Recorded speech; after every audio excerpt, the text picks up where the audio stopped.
الحمدللہ وکفى وسلام علی عبادہ الذین اصطفى خصوصا علی افضلہم وخاتم النبیین محمد الامین وعلی آلہ واصحابہ اجمعین اما بعد اعوذ باللہ من الشیطان الرجیم بسم اللہ الرحمن الرحیم انک لا تسمع الموتى ولا تسمع الصم الدعاء اذا ولوا مدبرین وما انت بهاد العمي عن ضلالتهم ان تسمع الا من يؤمن بآياتنا فهم مسلمون صدق اللہ العظیم رب اشرح لي صدری ويسر لي امری واحلل عقدۃ من لسانی یفقهوا قولی اللهم ربنا الہمنا رشدنا وعذنا من شرور انفسنا اللهم ارنا الحق حقا وارزقنا اتباعه وارنا الباطل باطلا وارزقنا اجتنابه آمین یا رب العالمین۔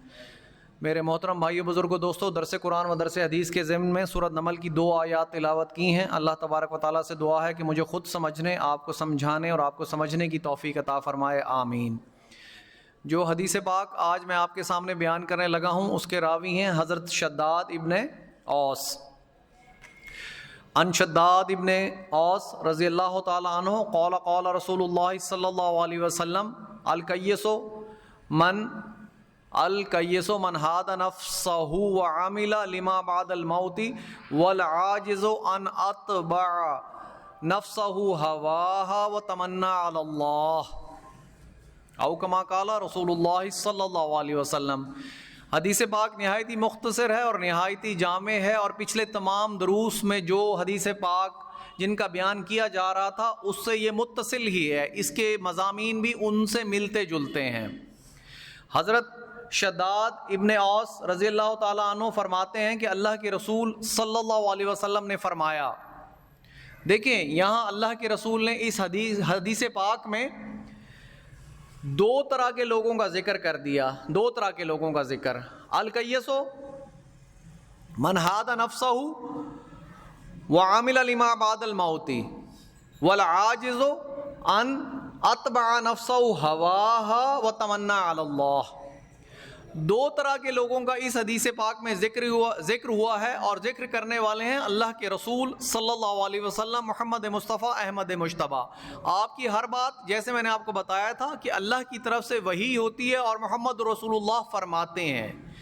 اللہ کے رسول کی زبان سے نکلی ہوئی ہر بات جو ہے اس کا درجہ انتہائی محترم ہے، انتہائی مقرب ہے، اور انتہائی اس کی پیروی کرنے کی ضرورت ہے۔ تو 2 طرح کے انسانوں کا ذکر ہوا، ایک تو انتہائی عقل مند انسان کون ہوگا اللہ کے رسول نے بتایا، اور انتہائی بے وقوف۔ 2 اینڈز بتائے گئے کہ عقل مند کون ہے اور بے وقوف کون ہے، بلکہ یہ بتایا گیا کہ انتہائی عقل مند کون ہے اور انتہائی بے وقوف ناتواں عاجز شخص کون ہے۔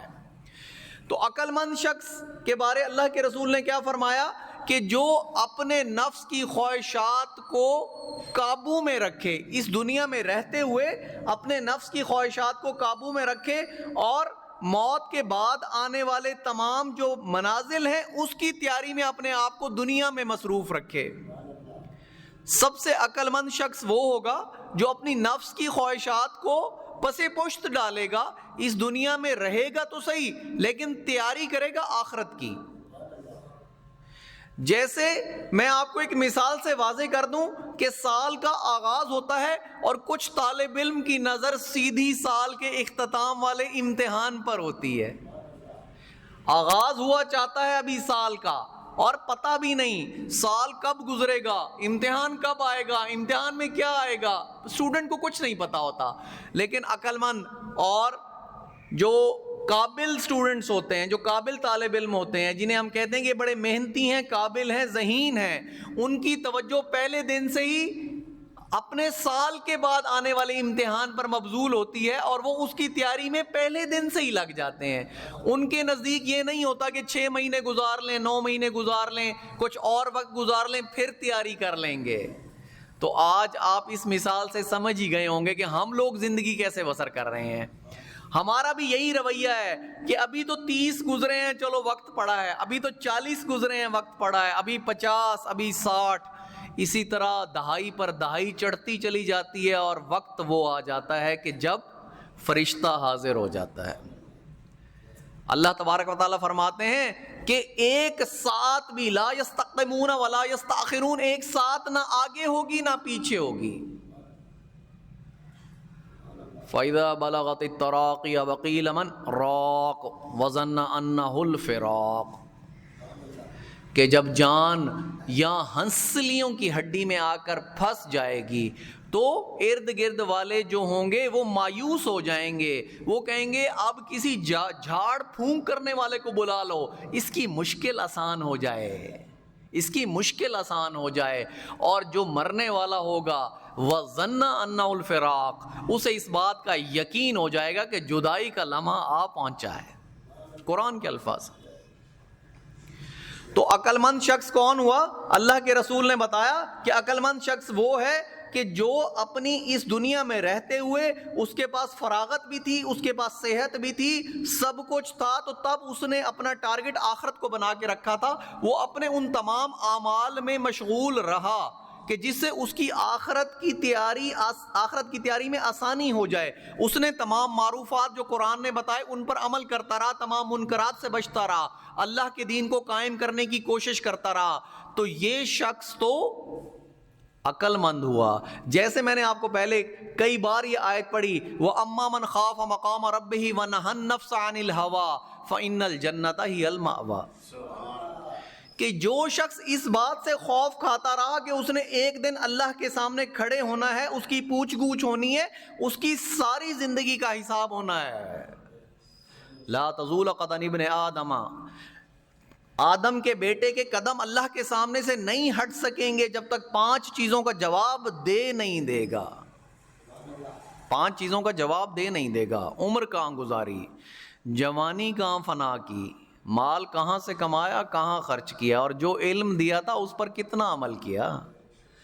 اب یہ 5 سوال، اور زندگی ہے 60-70 سال کی. اگر کسی کو اتنی نصیب ہو جائے تو کیا ان کی تیاری موجود ہے؟ کبھی ہم نے محاسبہ کیا کہ ان 5 سوالوں میں سے کسی ایک سوال کی بھی تیاری ہے ہماری؟ اگر ہمیں آج محاسبے کے لیے کھڑا کر دیا جائے اور پوچھا جائے کہ عمر کہاں گزاری، جتنی عمر تجھے ملی تھی وہ کہاں گزار کے آیا، تو کیا جواب دینے کے قابل ہوں گے؟ جوانی کا جواب دے سکیں گے؟ میرے بھائیوں، اسی بات کے بارے میں اللہ کے رسول نے یہ فرما دیا کہ خواہش نفس کو، عقل مند شخص وہ ہے جو خواہش نفس کو اپنی پیٹھ پیچھے ڈال دے. نفس کی خواہش ہے کہ بد نظری کرے، وہ نہ کرے. نفس کی خواہش ہے کہ زنا کرے، وہ نہ کرے. نفس کہتا ہے جھوٹ بول، نہ بول. نفس کہتا ہے رشوت لے، رشوت ستانی میں ملوث ہو جا، سود کھا، غرض، جتنے منکرات ہیں نفس کہتا ہے کہ تو یہ لے لے، اس سے تیری دنیا آسان ہو جائے گی. لیکن عقل مند شخص یہ وہ ہے جو اپنی دنیا کو پسے پشت ڈالتا ہے اور آخرت کو سامنے رکھتا ہے. اسے پتہ ہے کہ یہ عارضی دنیا ہے، چند سالوں کی دنیا ہے، چند سال بعد ایک ابداً آبادہ کی زندگی شروع ہو جائے گی جو کبھی ختم نہیں ہوگی، اور اس زندگی کے لیے جو تیاری کر کے جاؤں گا وہی کچھ پاؤں گا. گندم بو گے تو گندم ہی کاٹو گے، جو بو گے تو جو ہی کاٹو گے نا. کبھی ایسا بھی ہوا کہ آپ یہاں سے گندم بیج دو آپ نے، اور اس کی تمام آپ نے تیاری کر کے گندم بیج دی، اس کے بعد گندم کو پانی کھاد سب کچھ دیتے رہے، جب کٹائی کا وقت آیا تو پتہ چلا کہ وہاں تو جو اگی ہوئی تھی؟ ایسا کبھی ہوا آپ کے سامنے؟ تو آپ کیا سمجھتے ہیں کہ زندگی، ساری زندگی گناہوں میں ملوث رہے، منکرات میں پڑے رہے، اور یہ سوچتے رہے کہ ہاں حضور محمد مصطفیٰ صلی اللہ علیہ وسلم کے امتی ہیں تو بخشش ہو جائے گی، اور یہ بھی سمجھتے رہے کہ اللہ تبارک و تعالیٰ 70 ماہوں سے زیادہ شفیق ہے تو بخشش ہو جائے گی. اسی حدیث میں اس بات کا انکار کیا گیا ہے کہ اللہ کے رسول نے یہ فرمایا کہ عقل مند شخص وہ ہے جو اپنے نفس کو قابو میں رکھے اور اس دنیا میں رہتے ہوئے اس چیز کی تیاری کرے جو آخرت کے لیے ضروری ہے. اور عاجز کون ہے، بے وقوف شخص کون ہے، ناتواں کون ہے؟ جو کہ اپنی خواہش نفس پر عمل کرتا رہے اور اللہ تبارک و تعالیٰ سے امیدیں باندھتا رہے.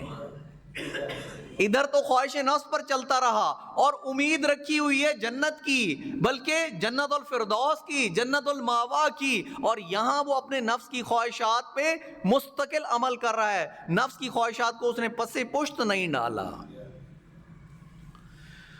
قرآن کریم میں اللہ تبارک و تعالیٰ اپنے رسول سے فرماتے ہیں قُلْ هَلْ نُنَبِّئُكُم بِالْأَخْسَرِينَ أَعْمَالًا، اے اللہ کے رسول انہیں کہہ دیجئے کیا ہم آپ کو ان لوگوں کا نہ بتا دیں جو اپنے اعمال کے حساب سے سب سے بڑے خسارے میں ہیں، سب سے بڑے خسارے میں ہیں۔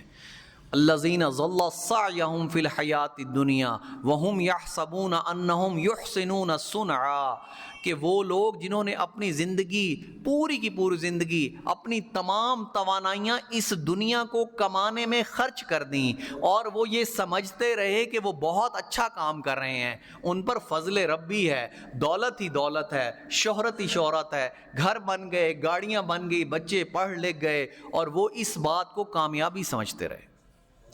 وَهُمْ يَحْسَبُونَ أَنَّهُمْ يُحْسِنُونَ صُنْعًا، وہ یہ سمجھتے رہے کہ ہم تو کامیاب ہی کامیاب ہیں۔ تو اللہ تبارک و تعالیٰ نے ان لوگوں کے بارے کیا کیا؟ أُولَٰئِكَ الَّذِينَ كَفَرُوا بِآيَاتِ رَبِّهِمْ وَلِقَائِهِ، یہ وہ لوگ ہیں جنہوں نے اپنے رب کی آیات کو جھٹلا دیا، اس کی نشانیوں کو جھٹلا دیا۔ اس نے جو اتنی نشانیاں اس پورے آسمان زمین 1,24,000 پیغمبر، ان کے صحابہ کرام، تابعین، تبع تابعین کے ذریعے بتائیں، اور خود حصی معجزے ہوئے سامنے، آپ کے سامنے التذکیر بھی آلہ اللہ، التذکیر بھی آیام اللہ ہے، ہر چیز آپ کے سامنے موجود ہوتے ہوئے بھی انہوں نے اللہ کی نشانیوں کو جھٹلا دیا اور اللہ سے ملاقات کا انکار کر دیا۔ ملاقات کا انکار کیا ہے؟ کہ انہوں نے اس زندگی میں آخرت کی تیاری نہیں کی۔ تو اللہ تبارک و تعالیٰ پھر کیا کہتے ہیں؟ فَحَبِطَتْ أَعْمَالُهُمْ، تو اگر انہوں نے کچھ اچھے عمل بھی کیے تو میں ان کے وہ اچھے عمل بھی حبط کر دوں گا، ختم کر دوں گا۔ فَلَا نُقِيمُ لَهُمْ يَوْمَ الْقِيَامَةِ وَزْنًا، اور ان کے دن قیامت کے روز میں ترازو ہی نہیں لگاؤں گا۔ جو لوگ دنیا کو اولین ترجیح دیتے رہے، انہوں نے آخرت کی تیاری نہ کی اور صرف تمنا، امید باندھے رکھی کہ ہمیں 70 ماہوں سے رب زیادہ شفیق ہے، حضرت محمد مصطفیٰ احمد مجتبیٰ کی امتی ہیں، شفاعت مل جائے گی، اور ادھر نفس پر چلتے رہے۔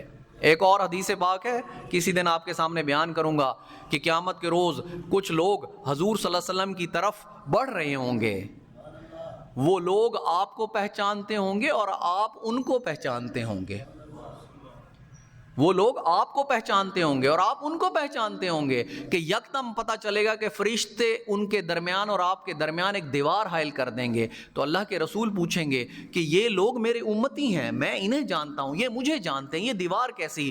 کیا فرشتے کہیں گے اللہ کے رسول ان لوگوں نے آپ کے پیچھے آپ کے دین کا حلیہ بگاڑ دیا تھا۔ تو اللہ کے رسول کیا کہیں گے؟ سحقن، ان پر لعنت ہو اللہ کی، انہیں دور کر دو، دفع دور کر دو، انہیں میرے سے ہٹا دو۔ یہ اللہ کے رسول کی حدیث پاک ہے پوری۔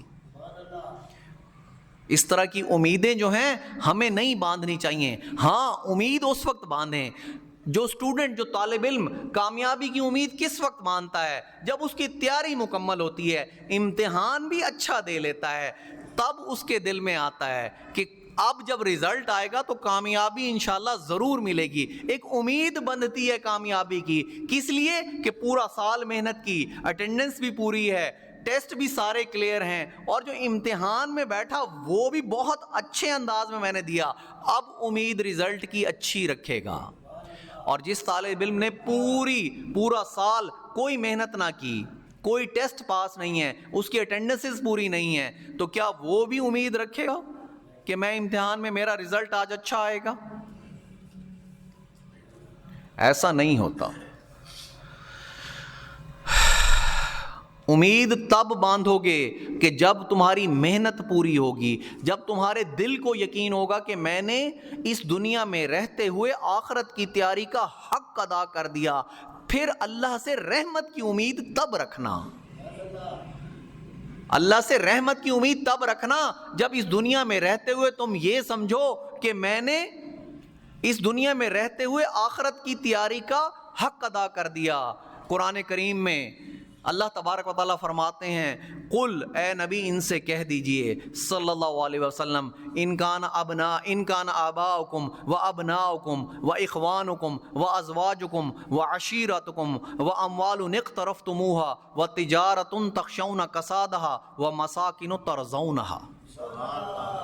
اے نبی صلی اللہ علیہ وسلم ان سے کہہ دیجئے اگر ان لوگوں کے دلوں میں یہ 8 محبتیں گنوائی اللہ نے کہ ان کے دلوں میں محبت ان کے باپوں کی، ان کے بیٹوں کی، ان کے بھائیوں کی، ان کی بیویوں کی، ان کے رشتہ داروں کی، انہوں نے مال جو کہ بہت مشکل سے کمائے اور وہ تجارت جس میں انہیں کساد مندی کا ڈر رہتا ہے، نقصان کا ڈر رہتا ہے، اور اچھے اچھے گھر جن میں بیٹھ کر یہ خوش ہوتے ہیں، اگر ان کی یہ 8 محبتیں احب الیکم من اللہ و رسولہ و جہاد فی سبیلہ، اگر یہ 8 محبتیں زیادہ عزیز تر ہیں، بڑھ گئیں اللہ کی محبت سے، اس کے رسول کی محبت سے، اس کے رسول اللہ کے دین کو قائم کرنے کے لیے جہاد کی محبت سے، یہ 8 محبتیں اگر بڑھ گئیں تو اللہ تبارک و تعالیٰ فرماتے ہیں فَتَرَبَّصُوا، تو پھر انتظار کرو حَتَّى يَأْتِيَ اللَّهُ بِأَمْرِهِ، یہاں تک کہ اللہ تعالیٰ اپنا فیصلہ صادر کر دے،